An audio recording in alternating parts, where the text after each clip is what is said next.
एक देश एक चुनाव पर केंद्र सरकार ने कमेटी बना दी है। कुछ मीडिया रिपोर्ट्स की माने तो इस कमेटी के अध्यक्ष पूर्व राष्ट्रपति रामनाथ कोविंद होंगे। आइए आपको बताते हैं कि क्या है एक देश एक चुनाव। एक देश एक चुनाव का मतलब है कि पूरे देश में एक साथ ही लोकसभा और विधानसभा के चुनाव होंगे।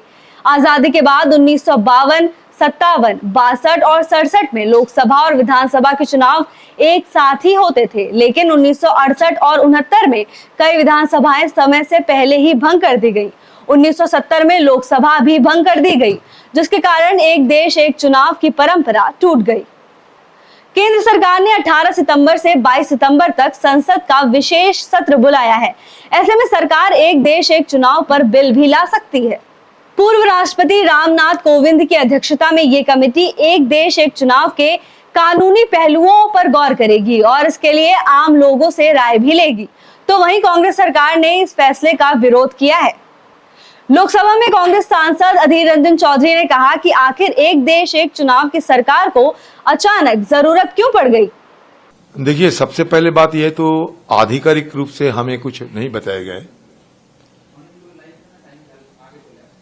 परंपरा ये होते हैं कि बुलेटिन निकालते हैं और नहीं तो फोन पे कम से कम सूचना दिए जाते हैं। लेकिन क्या कुछ बोलोगे क्या? तो उधर बैठे ना। जी सर।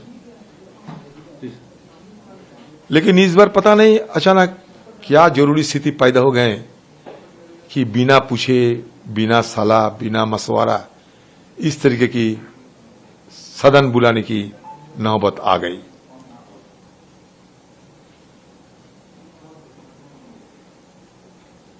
नजदीक में चुनाव है। मुझे लगता है चुनाव की पहले जिस राज्यों में चुनाव होने वाला है, बीजेपी की हालत खस्ता है। यह खस्ती हालत से बचने का कोई उपाय निकालने के लिए और लोगों को दोबारा कैसे गुमराह किए जाएं, इसी मकसद के साथ ये सदन बुलाए जा रहे हैं।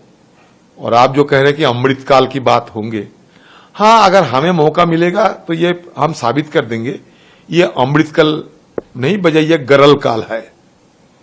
अगर हिम्मत है तो सारे मुद्दे पे चर्चा सरकार करे। अभी गुहार लगाते हैं, जेपीसी की मांग रखे हैं, स्वीकार करे। चीन के अतिक्रमण पे बात हो, मणिपुर पे बात हो, जो जो मुद्दा हम रखना चाहते हैं सारे मुद्दे पे बात होना चाहिए।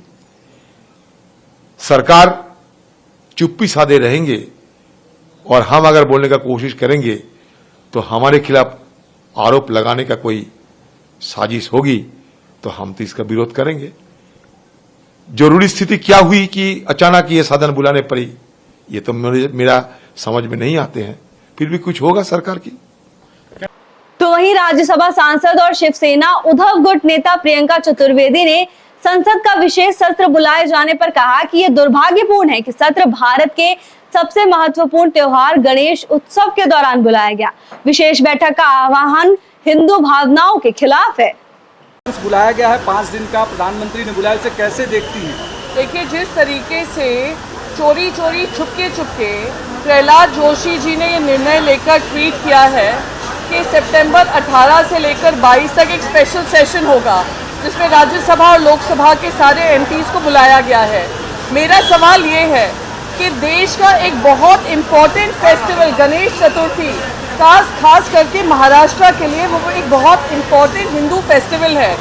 तो ये जो हिंदू विरोधी काम हो रहा है, हिंदू सेंटिमेंट्स को दरकिनार करके ये काम हो रहा है, हम जानना चाहते हैं ये क्यों हो रहा है, किस आधार पे ये निर्णय लिया गया, यही खास करके डेट क्यों चुनी गई, ये केंद्र सरकार को और पार्लियामेंट्री अफेयर्स मिनिस्टर को बताना पड़ेगा। क्या यही इनकी हिंदुत्ववादी सोच है कि जो एक इतना बड़ा त्योहार जो दिवाली की तरह बनाया जाता है देश के कोने कोने में, क्या विदेशों में भी बनाया जाता है, और आप उस समय पे सेशन बुलवा रहे हैं, तो ये किस आधार पे बुलवाया जा रहा है, ये हमारा सवाल है। क्योंकि मैंने इस पर ट्वीट किया था तो मुझसे सारे सवाल किए गए थे। मैंने सोचा कि आप लोग के समक्ष आकर मैं ये बात पूछूं, हम अपने केंद्र सरकार से पूछें कि अब जब विंटर सेशन होने वाला है तो उस बीच में ये स्पेशल सेशन करने की क्या जरूरत है, और खास करके उन दिनों में जब ये त्योहार का माहौल है, त्योहार की छुट्टी बनाई जाती है। जब बिहार असेंबली में दिवाली छुट्टी कम कर दी थी, उसका बहुत बड़ा हंगामा बीजेपी ने किया था। अब वही बीजेपी एंटी हिंदू काम कर कर स्पेशल सेशन बुलाकर जो कर रही है वो बहुत दुर्भाग्यपूर्ण है। धन्यवाद। प्रधानमंत्री नरेंद्र मोदी ने भी एक देश एक चुनाव का समर्थन किया है। अगर एक समय पर ही लोकसभा और विधानसभा के चुनाव होंगे तो इससे चुनाव में खर्च होने वाले करोड़ों रुपए बचाए जा सकते हैं। इसके साथ ही देश में हर साल कहीं ना कहीं चुनाव होते ही रहते हैं, जिसकी तैयारी में पूरी की पूरी स्टेट मशीनरी और संसाधनों का इस्तेमाल किया जाता है। इस बिल के लागू होने से बार बार चुनाव की तैयारी नहीं करनी पड़ेगी। पूरे देश में चुनाव के लिए एक ही वोटर लिस्ट होगी। इस बिल के लागू होने से जितने फायदे हैं उतने नुकसान भी हो सकते हैं। अगर ये बिल लागू होता है तो इससे सत्ता पक्ष को एक तरफा लाभ मिलेगा। इससे पूरे देश में एक ही पार्टी का शासन हो सकता है, जो कि खतरनाक साबित हो सकता है। राष्ट्रीय पार्टियों को इससे बड़ा फायदा पहुंच सकता है, तो वहीं छोटे दलों को इससे नुकसान होने की ज्यादा संभावना है। तो वहीं एक साथ चुनाव होने के कारण चुनावी नतीजों में भी देरी हो सकती है।